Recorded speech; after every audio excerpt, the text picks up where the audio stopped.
ang kaso ni dating Congressman Arnolfo Teves Lacke Romel. Okay. Dahil daw yung pagkonsolida ng mga kaso ni Teves na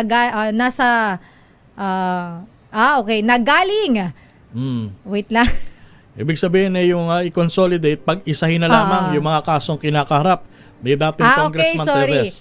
Nasa galing daw ng kanyang abogado.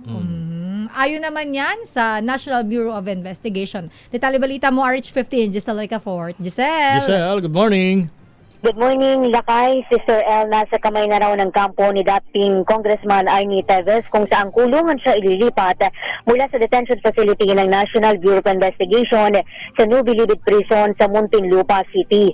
Sabi sa DZRH ni NBI Director Jaime Santiago, nasa husay na ng abogado niyang si Attorney Ferdinand Topacio kung saan korte makukonsolida ang mga kaso ng dating mambabatas. Pero sa ngayon anya, mananatili muna si Teves sa kustodiya ng Bureau at hindi muna nila ipatutupad ang commitment order ng korte na nagpapalipat sa kanya sa Manila City Jail.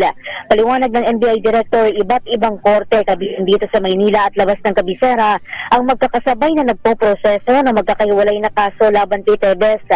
Sa ngayon, nakabinbin pa ang paglilipat sa expelled congressman habang hinihintay ang final na utos ng korte dahil nag-aina rin ng motion ang legal team ni Teves na i-consolidate ang lahat ng kaso laban sa kanya sa ilalim ng Manila Regional Trial Court. Tinabla ng Manila RTC Branch 12 yung hiling ni Atty. Topacio na sa online na lamang o sa pamamagitan ng Zoom padaluhin sa arraignment yung kanyang kliyente na inaakusahan na prime suspect sa Degamo killing. Ito si Giselle Ricafort para sa DZRH, una sa Pilipinas, una sa Pilipino.